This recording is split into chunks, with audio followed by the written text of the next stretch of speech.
Hello everyone, welcome back to my channel humanities. आज हम cover करने वाले हैं यूनिट नंबर 4,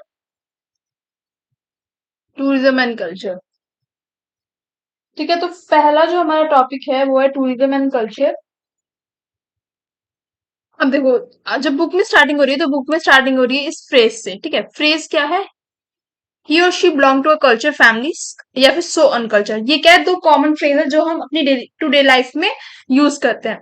अब कल्चर फैमिली और अनकल्चर फैमिली से क्या है, जैसे आपने देखा होगा कि लोग क्या कह देते हैं कि भाई तुम में तमीज नहीं है। ठीक है, तुम कैसी फैमिली से बिलोंग करते हो। ठीक है, तो तमीज नहीं है क्या मतलब क्या है? यानी कि आप अनकल्चरल फैमिली से बिलीव करते हो, यानी कि आप में मैनर्स नहीं है, एथिक्स नहीं है कुछ। ठीक है, तो ये दो कॉमन फ्रेज है जो हम डेली लाइफ में यूज करते हैं। बट ये जो कल्चर वर्ड यहाँ पे यूज किया गया है, ठीक है, ये तो हम कॉमनली जनरली यूज कर लेते हैं, बट इस कल्चर वर्ड का एंथ्रोपोलॉजी में क्या मतलब है? ठीक है, ये जो एंथ्रोपोलॉजिस्ट है इनके पर्सपेक्टिव से इस कल्चर का क्या मतलब है? ठीक है, तो हम नेक्स्ट पॉइंट देखते हैं। Anthropology deals with culture as a way of life as to how a group of people behave, think, how they interact. यानी कि एंथ्रोपोलॉजी कैसे डील करती है कल्चर से? कल जो लोगों के जीने का तरीका है, ठीक है, जो जिस तरीके से वो जी रहे हैं, वे ऑफ लिविंग है जो उनका, ठीक है, या how a group of people behave, कैसे जो एक पर्टिकुलर ग्रुप है लोगों का जिनका सेम कल्चर है वो आपस में कैसे बिहेव कर रहे हैं। ठीक है, या कैसे वो आपस में इंटरेक्ट कर रहे हैं, बात कर रहे हैं। ठीक है, या फिर क्या किस काइंड ऑफ फूड वो खा रहे हैं। ठीक है, क्या उनका फूड है। जैसे आप देखोगे कि इंडिया में कितनी डिफरेंट जो है क्या है लैंग्वेजेस हैं। ठीक है, हिंदी तो नेशनल लैंग्वेज है, बट उसके अलावा भी हमारी लोकल लेवल पे, रीजनल लेवल पे कितनी लैंग्वेजेस हैं। ठीक है, कितने मतलब अदर अदर रिलीजन के लोग जो हैं इंडिया में रहते हैं। तो सब पर्टिकुलर एक हर एक पर्टिकुलर रिलीजन का एक अलग क्या होता है, कल्चर होता है। ठीक है, इसी को कौन स्टडी करते हैं? एंथ्रोपोलॉजिस्ट स्टडी करते हैं। किस फील्ड में? कल्चरल फील्ड में। ठीक है, नेक्स्ट क्या है? नेक्स्ट एक स्कॉलर है, स्कॉलर या एंथ्रोपोलॉजिस्ट कह लो, सिंगर। ठीक है, तो इन्होंने क्या बोला है? Culture is seen broadly either a system of meaning and have symbolic expression और as an assemblage of material and substantive goods and artifact. देखो, अभी आपको बहुत कॉम्प्लेक्स वर्ड इसमें यूज किया गया तो आपको लग रहा होगा कि बहुत पता नहीं क्या बोल गया, तो मैं एकदम इसको कॉम्प्लेक्स से जो है नॉर्मल में बताती हूँ कि सिंबॉलिक एक्सप्रेशन का मतलब क्या होता है। जैसे कि आप एग्जाम्पल लो, हिंदू धर्म में, हिंदू धर्म में क्या करते हैं लोग? कलावा पहनते हैं ना, कलावा पहनते हैं ना, तो वो क्या है? उनके कल्चर का एक तरीके से सिंबलिक एक्सप्रेशन है, उनकी फेथ दिखाता है वो कलाया। ठीक है, या फिर अगर आप देखोगे, अगर मुस्लिम्स में आप देखोगे तो वो एक तरीके से टोपी से पहनते हैं ना, तो वो उनके कल्चर का पार्ट है। ठीक है, उनकी एक तरीके से क्लोथ्स का पार्ट है। वुमेन्स जैसे बुरखा पहनती है तो वो उनके कल्चर का पार्ट है, उनकी जो क्लोथिंग है उसका पार्ट है। ठीक है, या फिर आप साउथ में जाओगे तो साउथ में आप देखोगे आपको ज्यादातर लोगों के जो क्लोथिंग स्टाइल मिलेंगे वो क्या मिलेगा? धोती टाइप पहनते हैं वो लोग। ठीक है, तो वो उनके कल्चर का पार्ट है। तो ऐसे सिंबॉलिक एक्सप्रेशन यानी कि जो वो एज अ सिंबल अपने कल्चर को, ठीक है, या अपने रिलीजन को जो है दिखाने के लिए जो है पहन रहे हैं या फिर जो है दिखा रहे हैं, तो इसको हम ये कहते हैं सिंबॉलिक एक्सप्रेशन। और असेंबलेज ऑफ मटेरियल का मतलब क्या है? असेंबलेज ऑफ मटेरियल का मतलब ये है कि आप देखोगे तो डिफरेंट डिफरेंट कल्चर्स से डिफरेंट डिफरेंट आर्ट फॉर्म जुड़ी हैं। जैसे आप देखोगे तो बिहार में कौन सी पेंटिंग बहुत ज्यादा फेमस है? मधुबनी पेंटिंग, जो वहां के कल्चर को दिखाती है। ठीक है, और तरह तरह के लोग जो है अलग अलग कल्चर में अलग अलग लोग क्या करते हैं? डिफरेंट डिफरेंट टाइप के आर्टिफिक्ट्स बनाते हैं। ठीक है, कहीं पे कोई चीज फेमस है, कहीं पे कोई चीज फेमस है। ठीक है, जैसे कहीं के पोर्ट्स बहुत ज्यादा फेमस है। जैसे आप देखोगे कि राजस्थान, राजस्थान किसके लिए फेमस है? व्हाइट मार्बल के लिए, सफेद पत्थर के लिए फेमस है। ठीक है, तो इवन मटेरियल्स के लिए भी क्या है? प्लेसेस फेमस है। ठीक है, culture consist of behaviour learn as a member of a social group and the knowledge values and tradition so acquire pass on through generation. यानी कि कल्चर किस चीज को कंसिस्ट करता है? बिहेवियर को एक सोशल ग्रुप के, और फिर वो क्या चीज, जैसे आप अपने घर में खुद देखो, अपने घर का एग्जांपल लो, कैसे जो है हम जो मैनर्स या एथिक्स जो हमें हमारे पेरेंट्स के द्वारा सिखाए जाते हैं, कैसे हम उन्हें generation to generation pass down करते जा रहे हैं। जैसे आपने देखा होगा दादा दादी की कोई जैसे दादा दादी कोई चीज मानते हैं, जैसे आप फॉर एग्जाम्पल आप लोग घर में हिंदूज में सबसे नॉर्मल क्या होता है? नजर उतारना वगैरह। तो कैसे जो है आपकी दादी को आपने देखा होगा, फिर आपकी मम्मी को देखा होगा, फिर इन फ्यूचर आप भी उतारोगे, तो एक तरीके से क्या है? ये हमारी फेथ है। ठीक है, नेक्स्ट है रिचार्ड्स। रिचार्ड्स एक स्कॉलर हुए हैं जिन्होंने बोला है इस चीज के बारे में, कल्चर के बारे में। Richards further argue that in tourism both these overlap. Both these overlap से मतलब क्या? कल्चर एज अ प्रोसेस और एज अ प्रोडक्ट। अब देखो कल्चर एज अ प्रोसेस का मतलब क्या हो गया, जो मैंने आपको यहाँ पे बात बताई कि कैसे जो हमारा कल्चर है वो generation to generation pass down हो रहा है। ठीक है, मतलब हमारे कल्चर को, जिस भी पर्टिकुलर ग्रुप का जो कल्चर है उसको वो खत्म नहीं होने दे रहे, जनरेशन टू जनरेशन वो चीजें क्या की जा रही है, पास डाउन की जा रही है। यानी कि जो उनके बिलीफ्स हैं, ठीक है, या मान लो फॉर एग्जाम्पल आप लो, जो सिल्क पहले क्या होता था कि जो हैंडलूम होते थे, सिल्क की जो साड़ी बनती थी, सिल्क की साड़ी लो या कांजीवरम की साड़ी आपने सुना होगा, तो इनको बनने में बहुत टाइम लगता था। ठीक है, धीरे धीरे ये चीज क्या होती गई, खत्म होती गई, क्यों? क्योंकि इंडस्ट्रीज आ गई। ठीक है, तो इंडस्ट्रीज में साड़ी बनना बहुत ईजी हो गया। ठीक है, बट अभी भी आप जाओगे गुजरात साइड में, तो आपको अभी भी जो है वो एकदम प्योर हैंडवर्क, जहाँ पे हाथ से भी पूरा एक एक धागे को जो है हैंडलूम में जो है पूरा बनाया जाता है, वो चीजें आपको अभी भी देखने के लिए मिलेंगी। क्यों देखने के लिए मिलेंगी? क्योंकि वो अपने कल्चर को अभी भी जो है एग्जिस्टेंस में रखना चाह रहे हैं। जनरेशन टू जनरेशन वो चीजें क्या हो रही है, पास डाउन हो रही है। ठीक है, तो ये क्या है, कल्चर एज अ प्रोसेस है। यानी कि जेन्युइनली जब एक कल्चर क्या हो रहा है, generation to generation pass down हो रहा है। और एज अ प्रोडक्ट का क्या मतलब है, जैसे कि राजस्थान में कठपुतली डांस होता है, देखा होगा ना आपने, जैसे वो हाथ से पकड़ के धागे से वो कठपुतली नचाते हैं। तो राजस्थान में कहते हैं कठपुतली डांस होता है। अब वो डांस पहले उनके कल्चर का पार्ट था। ठीक है, कभी ओकेजन पे वो डांस किया जाता था। ठीक है, मतलब परफॉर्म किया जाता था। बट अब क्या हो गया, जब फॉरेन टूरिस्ट को अट्रैक्ट करने के लिए वो डांस जो है परफॉर्म किया जाता है, जैसे कि मान लो फॉरेन से कोई टूरिस्ट राजस्थान में किसी भी पर्टिकुलर रिजॉर्ट को विजिट कर रहा है, तो उनके वेलकम में वो कठपुतली डांस पहले करेंगे, फिर वो लोग देखेंगे, वो अट्रैक्ट होंगे वहां के कल्चर से, तो उसको एज अ प्रोडक्ट बेचना, क्योंकि टूरिस्ट तो उस चीज के पैसे दे रहा है ना, तो अपने कल्चर को एज अ प्रोडक्ट बेचना, ये दो दो बातें हैं, culture as a product process और कल्चर एज अ प्रोडक्ट। ठीक है, जिन्होंने रिचार्ड्स ने कहा ये दोनों चीजें क्या करती हैं, ओवरलैप करती हैं आपस में। क्योंकि एक तरफ क्या है, जेन्युइन प्रोसेस है कल्चर का, जो generation to generation pass down हो रहा है, और एक तरफ क्या है, हम अपनी जो कल्चर है उसको वो generation to generation pass down नहीं हो रहा, बल्कि हम उसे एज अ प्रोडक्ट बेच रहे हैं।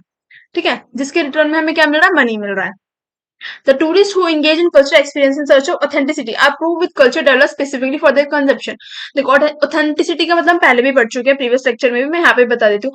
ऑथेंटिसिटी का मतलब होता है जब टूरिस्ट, कोई भी टूरिस्ट, ठीक है, अदर कंट्री से भी या इंडिया में भी कोई भी टूरिस्ट जो जेन्युइन कल्चर को देखने के लिए किसी भी जगह को विजिट करता है, तो उसे हम ऑथेंटिक जो है टूरिज्म कहते हैं। ठीक है, या ऑथेंटिसिटी कहते हैं। ठीक है, तो जो रिचार्डसन ने बोली है, जो टूरिस्ट जो है कल्चर एक्सपीरियंस को, जो जेन्युइन एक्सपीरियंस कल्चर को एक्सपीरियंस करना चाहते हैं, वो ऑथेंटिसिटी ढूंढते हैं हर जगह पे। पर यहाँ पे कुछ ऐसे जो टूरिस्ट भी हैं जो ऑथेंटिसिटी की बजाय क्या ढूंढते हैं, लुक्रेटिव। लुक्रेटिव का मतलब क्या होगी, यानी जो देखने में अच्छा लगे। जैसे कि मैंने बताया वेलकम, राजस्थान में क्या करते हैं, वेलकम में कठपुतली डांस परफॉर्म किया जाता है। ठीक है, तो दो टाइप के टूरिस्ट उसमें बताए हैं। Tourism impact both culture and society. अब टूरिज्म कैसे कल्चर और सोसाइटी को इम्पैक्ट कर रहा है। ठीक है, acculturation, the culture contact between the tourist and the host population. देखो पहले मैं बता दो एक्यूकल्चरेशन का मतलब क्या होता है। एक्यूकल्चरेशन एक ऐसा प्रोसेस है जहां पे इंडिविजुअल ग्रुप्स एक कल्चर से मतलब कुछ एक कल्चर से कुछ चीजें अडॉप्ट कर लेते हैं। जैसे कि देखो सबसे बेस्ट एग्जांपल है, आपने देखा होगा कि इंडिया में बहुत पूरे यूनिफॉर्मली भी देखा जाए पूरे इंडिया में, तो एक तरीके से वेस्टर्न कल्चर जो है हमने बहुत ज्यादा अडॉप्ट कर लिया है। ठीक है, जो ब्रिटिशर्स आए थे उनको देख देख के हम जो जीन्स पहनना, ठीक है, इवन फूड में भी आप देखोगे तो फास्ट फूड कितना ज्यादा कॉमन हो गया है। आज के टाइम पे कोई घर का खाना पसंद नहीं करता, बर्गर सबको चाहिए, पिज्जा सबको चाहिए। ठीक है, तो एक्सप्लोइटेशन यही मतलब होता है कि किसी अदर जो है कल्चर से कोई चीजें अडॉप्ट कर लेना। ठीक है, the culture contact between the tourist and the host population, the manufacture tourist experience versus authenticity. Manufacture tourist experience का मतलब क्या हुआ, जैसे मैंने आपको बताया कि लोग क्या कर रहे हैं, अपने कल्चर को सेल कर रहे हैं। ठीक है, तो ये क्या है, मैन्युफैक्चर टूरिस्ट एक्सपीरियंस है। क्योंकि पहले जैसे मैंने आपको बताया राजस्थान में कठपुतली डांस होता था, बट वो कब परफॉर्म किया जाता था, कभी किसी रिलीजियस ओकेजन पे, यानी किसी स्पेशल ओकेजन पे परफॉर्म किया जाता था। बट अब उसको कैसे परफॉर्म किया जा रहा है, नॉर्मल जनरल में कोई भी टूरिस्ट आ रहा है तो उसके वेलकम के लिए परफॉर्म किया जा रहा है। ठीक है, तो ये क्या एक तरीके से मैन्युफैक्चर टूरिस्ट एक्सपीरियंस है, यानी जो भी उसको एक्सपीरियंस करेगा वो रियल कल्चर को नहीं देख पाएगा, वो जिस चीज को बेच रहे हैं, जो वो दिखाना चाह रहे हैं, वो उसको ही जो है एक्सपीरियंस कर पाएगा। Commodification of culture is seen as a commercial resource. Culture is perceived to be unique or unusual by the tourism marketing specialist. Commodification of culture का मतलब यही है कि अपने कल्चर को, जो हमारा जेन्युइन कल्चर है, उसको जब हम पैसे से तोल देते हैं या जब हम उसको एज अ प्रोडक्ट जो है लोगों के सामने बेचते हैं, तो उसको कमोडिफिकेशन ऑफ कल्चर कहते हैं। ठीक है, नेक्स्ट पॉइंट है image formation of a place to convert it into a potential destination. Image formation का मतलब क्या है, जैसे कि देखो मैंने यहाँ पे फोटो लगाई हुई, ये राजस्थान की है। ठीक है, ये राजस्थान की किसी फोर्ट की है। अब अगर इसको जहां पे मान लो टूरिस्ट वगैरह की बसेस वगैरह आके रुकती है, या जहां पे वो आते हैं, ठीक है, फॉरेन से टूरिस्ट जब इंडिया आते हैं, ठीक है, राजस्थान आते हैं, तो वहां पे अगर हम कहीं पे बोर्ड वगैरह लगा हो और ये फोटो लगी हो, तो उन्हें कितना अच्छा लगेगा ना देखने में कि हाँ भाई पूरा क्या है, एक महल है, यहाँ पे जो हिस्ट्री होगी वो हमें जानने को मिलेगी, तो एक तरीके से उनमें क्या एक्साइटमेंट बढ़ता है। ठीक है, तो इमेजेस कैसे हेल्प करती है टूरिस्ट को अट्रैक्ट करने में, ये हम आगे बढ़ेंगे। ठीक है, तो पहला क्रॉस कल्चर इंटरेक्शन। अब क्रॉस कल्चर इंटरेक्शन क्या होती है? Tourism and tourist activities facilitate interaction between people from different culture. ठीक है, टूरिज्म या जो जितनी भी टूरिस्ट एक्टिविटीज हैं, ये क्या करते हैं, जो लोग हैं डिफरेंट कल्चर के, उनके बीच में क्या क्या जो है फैसिलिटेट करती है इंटरेक्शन। ठीक है, the lifestyle of the people, history of the host community, their traditional art, architecture, religion, and other cultural element are motivate factor that prompt a tourist to visit a particular area. अब for example देखो, अगर आपको ताजमहल जाना है, ठीक है, हमें जाना है, कोई भी फॉरेन टूरिस्ट अगर ताजमहल जाएगा विजिट करने, तो प्रोबेबली उसके क्या कारण हो सकते हैं कि वो क्यों विजिट करना चाह रहा है। पहला होगा कि भाई ताजमहल को as a memory of love में बनवाया गया, ठीक है, मुमताज महल की याद में जो शाहजहां ने ताजमहल बनवाया, तो जो हिस्टोरिकल स्टोरी है उसकी, उसको जानने के लिए। ठीक है, प्लस एक फैसिनेटिंग फैक्टर क्या है कि जिन लोगों ने उस ताजमहल को बनाया, उन लोगों के हाथ कटवा दिए गए। ठीक है, वहां की फैसिनेटिंग स्टोरी जानने के लिए। जो ताजमहल है इतना मतलब एकदम शाइन करता है, व्हाइट मार्बल है, व्हाइट मार्बल से पूरा बना हुआ है, तो उसको देखने के लिए। ठीक है, तो ये सब चीजें क्या है, वहां की हिस्ट्री अट्रैक्ट करिए ना लोगों को कि आप उस जगह को विजिट करो। ठीक है, तो उसका मतलब, इसका मतलब यही है इस वाले पॉइंट का मतलब। ठीक है, नेक्स्ट पॉइंट है बर्न्स। बर्न्स ने डिफाइन किया acculturation as the process by which borrowing of one और some element of culture take place as देखो, जैसे मैंने बताया एक्यूकल्चरेशन का मतलब क्या होता है कि जब आप अदर कल्चर से कोई चीज बोरो कर लो या अडॉप्ट कर लो, जैसे हमने वेस्टर्न कल्चर से जो है अपनी क्लोथिंग सिस्टम अडॉप्ट कर लिया एक तरीके से। बहुत सारे लोग, मेजोरिटी में जो आप नॉर्थ में तो देखोगे, जितने भी कॉर्पोरेट सेक्टर में जो भी लोग जॉब करते हैं, वो लोग सब वेस्टर्न ज्यादातर पहनते हैं। ठीक है, तो जैसे हमने एक वेस्टर्न एलिमेंट में से अडॉप्ट कर लिया, तो इसी अडॉप्टेशन को हम क्या कहते हैं, एग्रीकल्चरेशन कहते हैं।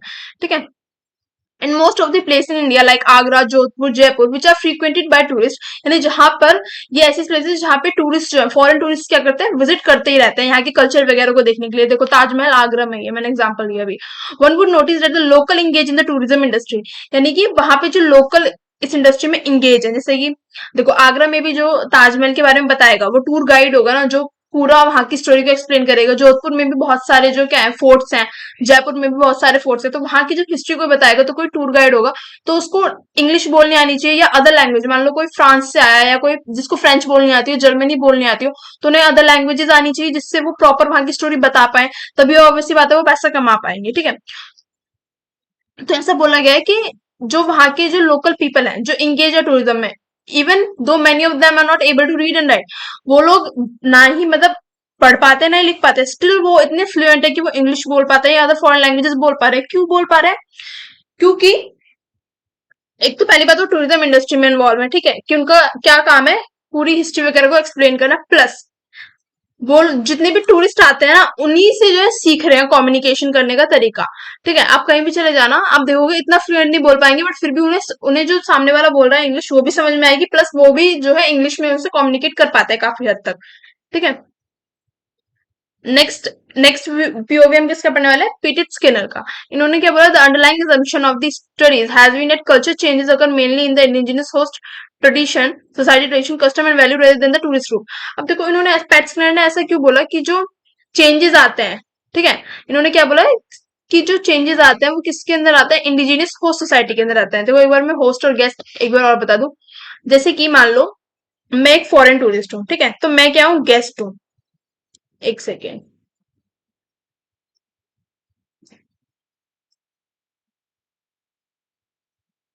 मैं क्या हूँ, गेस्ट हूँ। और अगर मैं किसी पर्टिकुलर डेस्टिनेशन पे, मान लो मैं कहीं जयपुर जा रही हूँ, या फिर मैं ताजमहल जा रही हूँ आगरा देखने, ठीक है, आगरा में मैं ताजमहल देखने जा रही हूँ, तो जो वहां के जो लोकल पीपल हैं, जो टूरिज्म में जितने भी लोग जो है टूरिज्म सेक्टर में इन्वॉल्व है, वो क्या हो जाएंगे, होस्ट हो जाएंगे।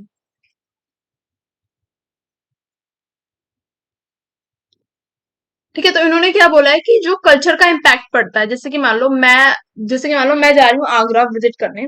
ठीक है, वहां पे जो है मैं देखूंगी चीजें, ठीक है, लोगों का कल्चर देखूंगी या वहां की जो हिस्ट्री है वो सब चीज जानूंगी, तो मुझ पे इतना इम्पैक्ट नहीं पड़ेगा, बल्कि मेरे कल्चर का जो इम्पैक्ट है वो किस पे पड़ सकता है, जो होस्ट है, ठीक है, उन पे पड़ सकता है।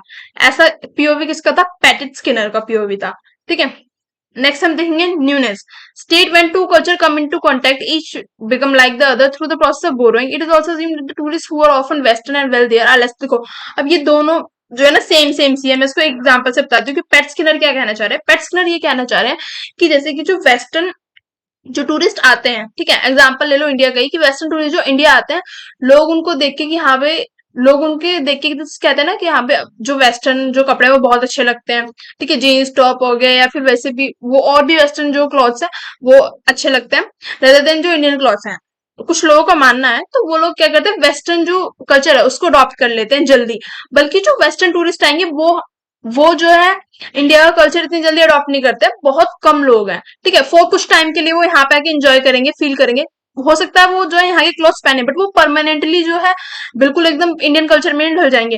बल्कि जो यहाँ इंडिया में आपको देखने के लिए मिला, ट्रांसफॉर्मेशन देखने के लिए मिला है, कैसे लोग वेस्टर्न कल्चर को अडॉप्ट कर रहे हैं। ठीक है, तो ये क्या है, ये पेट स्किनर ने जो बात कही है इसको जो प्रूव कर रहा है कि कैसे जो वेस्टर्न जो टूरिस्ट आते हैं उन पे जो होस्ट सोसाइटी है उस पे कितना ज्यादा इम्पैक्ट पड़ता है, बल्कि जो टूरिस्ट आते हैं उन पे सच कोई इम्पैक्ट नहीं पड़ता। ठीक है, अब ये जो न्यूनेस है, इन्होंने इन्होंने सेम बात कही है। ठीक है, पर इन्होंने क्या रीजन बताया, क्योंकि जो वेस्टर्न कंट्रीज है वो बहुत ज्यादा क्या है, अमीर है एज कम्पेयर टू हम, अभी डेवलपिंग नेशन है। बट जो अदर वेस्टर्न कंट्रीज है जहां से टूरिज्म आ रहा है, ठीक है, जहां से टूरिस्ट आ रहे हैं इंडिया विजिट करने, यहाँ का कल्चर देखने, वो क्या वेल्थियर नेशन है। ठीक है, डेवलप्ड नेशन है ऑलरेडी, वहां पे पैसा बहुत ज्यादा है, इसलिए वो हमारा जो है कल्चर बोरो करना इतना वो नहीं समझते। बल्कि इंडिया के लोग सोचते हैं कि हाँ भाई वहां तो बहुत जो है अच्छे हैं, वो बहुत अच्छे हैं, बहुत स्टाइलिश दिखते हैं, तो हमें जो है इस टाइप के कपड़े पहनने चाहिए। ठीक है, जो चीज हो भी रही है। न्यूनेस का ये कहना है। ठीक है, कल्चरल ड्रिफ्ट से that the role of guest differ from the that of the host and that of the temporary contact situation result in change of phenotypic behaviour. देखो, कल्चरल ड्रिफ्ट का मतलब होता है कि टेम्परेरी जब आप किसी चीज को अडॉप्ट कर लेते हो, परमानेंट नहीं, टेम्परेरी। ठीक है, फॉर एग्जाम्पल मैंने देखा किसी को, मुझे मुझे उसका कोई स्टाइल अच्छा लगा, तो मैंने मान लो फॉर फॉर एग्जाम्पल मैंने किसी फॉरेन टूरिस्ट को देखा और मुझे उसके जो हेयर कट अच्छा लगा और मैंने सेम करवा लिया। ठीक है, बट ना थ्रू आउट लाइफ तो सेम हेयर कट रखने नहीं वाली ना, तो एक तरीके से वो टेम्परेरी चेंज था। ठीक है, तो उसको हम क्या कहते हैं, फेनोटाइपिक चेंज कहते हैं। ये कभी कभी परमानेंट भी हो सकता है, मे बी मुझे बहुत ही अच्छा लगे तो हमेशा वैसे ही कट कराने लगूं। ठीक है, बट जनरली ये कैसा होता है, टेम्परेरी इन नेचर होता है। Cultural drift. This lead to a phenotypic change that might occur in both the parties and are normally temporary changes. The host who adjust to the need of the tourist may return to previous behavior when tourists leave. देखो, कभी कभी क्या होता है ना कि जैसे कि कोई टूरिस्ट आया है, ठीक है, कोई टूरिस्ट पर्टिकुलर जगह विजिट करा, तो वहां पे उन्हें कुछ टाइम के लिए इंग्लिश बोलनी पड़ती है, ऑब्वियसली बात है, कम्युनिकेट करने के लिए, बट ऑब्वियस, ठीक है, कम्युनिकेशन करने के लिए किसी भी टूरिस्ट के साथ। ठीक है, बट वो पूरी लाइफ या हमेशा के लिए तो वो इंग्लिश बोलने लग जाते हैं ना, ऑब्वियसली जब अपने घर आएंगे तो वापस वो हिंदी बोलेंगे, जो उनकी लोकल लैंग्वेज है, जिस लैंग्वेज में वो बात करते हैं वो बोलेंगे। तो ये जो कल्चर डिफ्ट होता है ये होता है टेम्पररी चेंज। ठीक है, या फेनोटाइपिक चेंज। फेनोटाइपिक चेंज को भी हम कहते हैं टेम्पररी चेंज कहते हैं। ठीक है, but when contact between the host and guest is more continuous or permanent, change in the norms value and standard of the most host may occur which may be passed on to successive generation। अब देखो, अब for example मान लो आप किसी tourism industry में हो, ठीक है, और वहां पे जो है फ्रीक्वेंटली जो है कोई एक टूरिस्ट है जो आप ही के मान लो होटल है या फिर आप ही की शॉप से जो है क्या करता है, सामान लेता है। ठीक है, आप टूरिज्म इंडस्ट्री में इन्वॉल्व हो और आपकी की जगह से वो क्या करता है, कोई भी सामान वगैरह खरीदा, वो जब भी उस साइट को विजिट करेगा और मान लो वो महीने में 2 बार आता ही आता है। ठीक है, अगर वो आ रहा है, वो फ्रीक्वेंटली विजिट कर रहा है, आपके से शिकार से बात हो रही है, अगर आपको उसके कुछ कल्चर में एक्साइटिंग लग रहा है, चाहे वो क्लोथिंग हो, चाहे वो उसकी बात करने का तरीका हो, ठीक है, चाहे वो उसका इंग्लिश बोलना, चाहे वो उसका क्लोथिंग स्टाइल हो, ठीक है, या वो उसका रिलीजन ही क्यों ना हो। ठीक है, अगर आपको कुछ चीज अच्छी लग रही है और आप उसको अडॉप्ट करो परमानेंटली कि नहीं, मुझे तो इनका बोलने का तरीका बहुत अच्छा लग रहा है, ठीक है, इनके जो लैंग्वेज है उसमें मैनर्स होते हैं, कुछ भी रीजन हो सकता है, या आपको ये क्लॉथिंग का तरीका बहुत अच्छा लग रहा है, स्टाइलिश लग रहा है, अगर आप उस चीज को अडॉप्ट करो परमानेंटली और जनरेशन टू जनरेशन वो चीज पास डाउन हो रही है। ठीक है, मान लो आप लोगों ने जो वेस्टर्न क्लोथ्स पहनना स्टार्ट कर दिया और आप जनरेशन टू जनरेशन यानी आपके बच्चे या फिर उसके बाद जो बच्चे तो उसमें वो जनरेशन टू जनरेशन वो चीज पास डाउन होती जा रही है, तो उसको हम क्या कहेंगे, परमानेंट चेंज कहेंगे या जेनेटिक जेनोटाइपिक इन नेचर कहेंगे, जेनेटिक चेंज कहेंगे। ठीक है, तो कल्चर शिफ्ट में दो टाइप की बातें आती है, पहला है फेनोटाइपिक चेंज जो टेम्पररी इन नेचर होता है, और दूसरा है जेनोटाइपिक नेचर यानी कि जो परमानेंट हो। ठीक है, या जो generation to generation pass down हो। Demonstration effect, when the contact between the host and the guest is more frequent the homogenisation of culture is often send to be intensified when the behaviour pattern of the tourist are some copied by the local resident, this has been called demonstration effect. यानी कि जब किसी tourist को की habits वगैरह हम क्या करने लग जाए, कॉपी करने लग जाए, लोकल जो है, लोकल रेजिडेंट जो है वहां की कॉपी करने लग जाए, तो उसको हम क्या कहते हैं, डेमोन्स्ट्रेशन इफेक्ट कहते हैं। In this we see some example for the from the host community adapting to wear non traditional cloth, जैसे मैंने आपको पहले बताया कि वेस्टर्न जो क्लोथ्स हैं उनको अडॉप्ट कर लेना। Consumption of foods and drinks not produce locally, जैसे कि अब हम क्या करने लगे हैं, फास्ट फूड खाने लगे हैं। ठीक है, और their desire to engage in the same form of entertainment as tourist do, जैसे कि देखो टूरिस्ट क्या करते हैं, पहले आप देखोगे इंडिया में तो इतना ज्यादा वेब सीरीज वगैरह नहीं बन रही थी। ठीक है, पहले के टाइम में, बट आप देखोगे ना कि भाई जब टूरिस्ट आते हैं तो उनका क्या क्या फॉर्म ऑफ एंटरटेनमेंट है, जिस टाइप का एंटरटेनमेंट वो देखना पसंद करे तो उस टाइप का ही आप अडॉप्ट कर रहे हो। ठीक है, तो ये सब क्या है, डेमोन्स्ट्रेशन इफेक्ट के कुछ पॉइंट्स हैं। और ये that leads to moving away from indigenous way of life, जो आपका कल्चर है उससे आपको ये क्या ले जाता है, दूर ले जाता है, जब आप किसी अदर कल्चर की चीजों को, हैबिट्स को अडॉप्ट करने लगते हो, इसको हम क्या कहते हैं, डेमोन्स्ट्रेशन इफेक्ट होता है। डिबेट ऑन ऑथेंटिसिटी,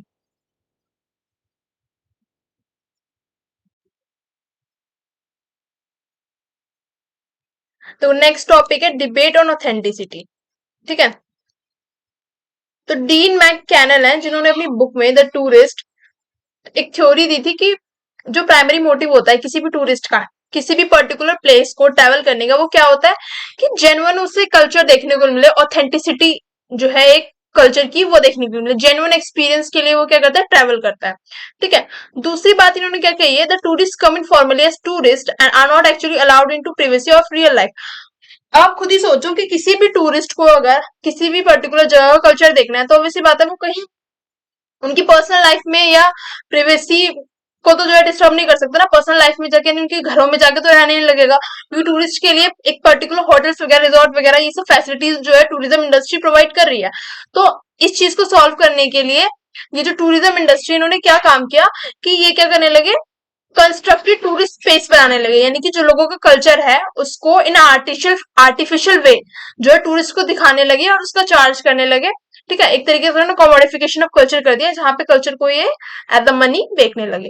ठीक है, इसका एग्जांपल है मरोई, हाँ Maori, sorry, Maori dance of New Zealand. ठीक है, माओरी डांस ऑफ न्यूजीलैंड क्या था, पहले एक कल्चर, उनके कल्चर का पार्ट था। ठीक है, स्पेशल ओकेजन पे परफॉर्म किया जाता था, बट लेटर ऑन इसको एज अ वेलकमिंग डांस बना दिया, यानी टूरिस्ट जब न्यूजीलैंड आते हैं तो उनको जो है माओरी डांस दिखाया जाता है, न्यूजीलैंड के ट्राइब का ये डांस था। ठीक है, ये एग्जांपल में आप लिख सकते हो। Type of tourist according to Cohen, Cohen ने दो टाइप के टूरिस्ट बताए हैं, एक टूरिस्ट जो एकदम ऑथेंटिक एक्सपीरियंस करना चाहता है, यानी कि बिल्कुल जेन्युइन जो रियल कल्चर है उसको एक्सपीरियंस करना चाहते हैं। दूसरा मॉडर्न टूरिस्ट, यानी कि जो आर्टिफिशियल चीजें, ये जो टूरिज्म इंडस्ट्री जो है आर्टिफिशियल जो कल्चर प्रोवाइड कर रही है उसको देख के ये लोग मतलब खुश हो जाते हैं, इनका यहाँ पे सेटिस्फेक्शन हो जाता है, जैसे कि शॉपिंग मॉल्स, ठीक है, अम्यूजमेंट पार्क्स बनाए जा रहे हैं, ठीक है, फॉर मास टूरिज्म। इनको हम क्या कहते हैं, स्यूडो इवेंट्स कहते हैं। स्यूडो इवेंट्स का मतलब भी यही होता है एक तरीके से फेक, जो चीजें जनरेट की जाए। ठीक है, next the destination image formation, the increase in tourist activities and growing number of tourist destination has resulted in highly competitive global marketplaces, यानी कि जैसा आप देख रहे होंगे ग्लोबलाइजेशन के बाद से जो टूरिस्ट प्लेसेस हैं, टूरिज्म इंडस्ट्री जो है वो ग्रो ही करती जा रही है और एक कॉम्पिटिटिव ग्लोबल मार्केट प्लेस बन चुकी है।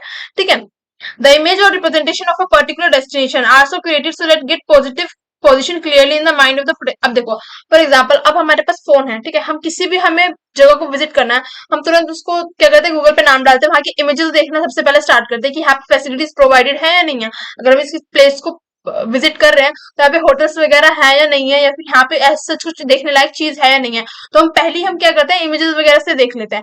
और जो ये जो टूरिज्म सेक्टर है, ठीक है, ये लोग अपने होटल्स वगैरह की इतनी अच्छी अच्छी जो पूरी जो फैसिलिटीज ये प्रोवाइड कर रहे हैं उसकी पर्टिकुलर जो है इमेजेस वगैरह क्या करते हैं, अपलोड करते हैं वेबसाइट्स वगैरह पे, तो जिससे जो है टूरिस्ट जो है इजीली ये अट्रैक्ट कर सके। ठीक है। Image formation, image is a visual representation of something that is absent and something that has been recreating and reproduce. The image of the destination reflect the selective features of a place. जैसे कि मैंने आपको बताया, किसी भी जगह की हम अगर इमेज देखते हैं तो वहां पे क्या फीचर्स है, वहां के क्या फीचर्स है, किस चीज के लिए वो क्या वो यूनिक प्लेस है, ठीक है, क्या वहां की हिस्ट्री है जिसके लिए हमें वहां पे विजिट करना चाहिए। ठीक है, इस टाइप की चीजें क्या करती है, टूरिस्ट को अट्रैक्ट करती है। Image formation is defined as the construction of a mental representation of a destination on the basis of information delivered by the image formation. यानी देखो पुराने टाइम पे जिस टाइम जब यहाँ पे फोन वगैरह नहीं हुआ करते तो कैसे लोग इमेज फॉर्मेशन करते थे। यानी कि अगर कोई आपको किसी जगह के बारे में बता रहा है, फॉर एग्जाम्पल कश्मीर के बारे में आपको कोई बता रहा है कि वहां पे इतनी नेचुरल ब्यूटी है, जो नेचर है, रियल नेचर है, उसको अगर आपको फील करना है तो आपको कश्मीर जरूर विजिट करना चाहिए। तो आपके माइंड में ऑलरेडी इमेज बनेगी कि वहां पे पहाड़ वगैरह होंगे, ठीक है, लेक्स होंगी, समुद्र होंगे, ठीक है, क्लीननेस होगी। ठीक है, तो इस टाइप की इमेज आपके जो है माइंड में फॉर्म होने लगती है, इसी को हम कहते हैं इमेज फॉर्मेशन कहते हैं, जो अट्रैक्ट करती है टूरिस्ट को।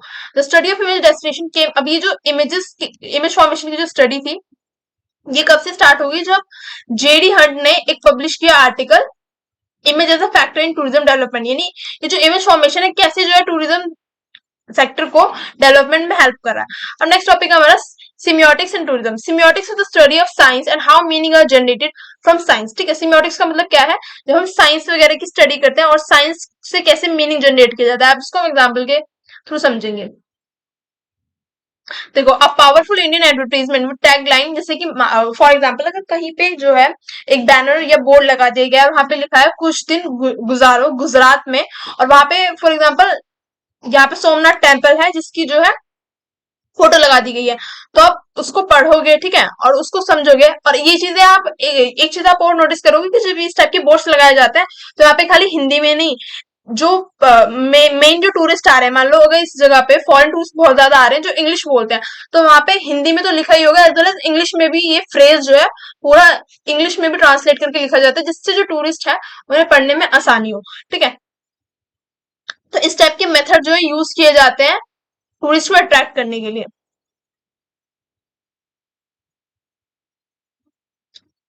ठीक है, according to the scholarship on semiotics, a sign consist of a signifier and a signified. The signifier is the physical appearance of the sign and the signifier is the mental concept of which it refers. The way how the tourism advertise represent the destination, the way in which the potential tourist interpret the destination. तो अब इसको example से हम समझेंगे कि tourism जो advertise कर रहे हैं, यानी मान लो फॉर एग्जांपल मैंने यहाँ पे जो बिल बोर्ड एक तरीके से बैनर है, इस पे लिख दिया कि कुछ दिन गुजारो गुजरात में, तो ये क्या एक साइन है। ठीक है, ये टूरिज्म क्या कर रहे हैं, एडवर्टीजमेंट कर रहे हैं अपनी जगह कोई भी, या अगर किसी होटल या लॉन्च का भी हम करना चाहें तो यहाँ पे हमने क्या कर दिया, एडवर्टीजमेंट दे दिया। अब डेस्टिनेशन क्या रोल प्ले कर रही है, उसमें ऑब्जेक्ट का रोल प्ले कर रही है, डेस्टिनेशन क्या है, ऑब्जेक्ट है। और इस साइन से ये जो बोर्ड देख के जो समझ रहा है, जो इंटरप्रेट करने की कोशिश कर रहा है, जो माइंड में अपने जो क्या कर रहा है, एक इमेज फॉर्म कर रहा है, वो क्या पोटेंशियल टूरिस्ट है। ठीक है, तो कैसे ये थ्री फैक्टर्स हैं जो टूरिज्म के डेवलपमेंट में हेल्प करते हैं। अगर आप एग्जाम्पल में इससे कोई आता है रिलेटेड क्वेश्चन, तो अगर आप एग्जाम्पल में ये इमेज जो यूज करते हो या एक तरीके से फ्लो चार्ट यूज करते हो तो डेफिनेटली आपको एक्स्ट्रा मार्क्स जरूर मिलने वाले हैं। Thank you for watching the lecture. अगर आपको लेक्चर अच्छा लगा, अगर आपको कंटेंट जो है अच्छा लग रहा है, तो do like share and subscribe my channel. Comment करके जरूर बताएं आपको लेक्चर कैसा लगा।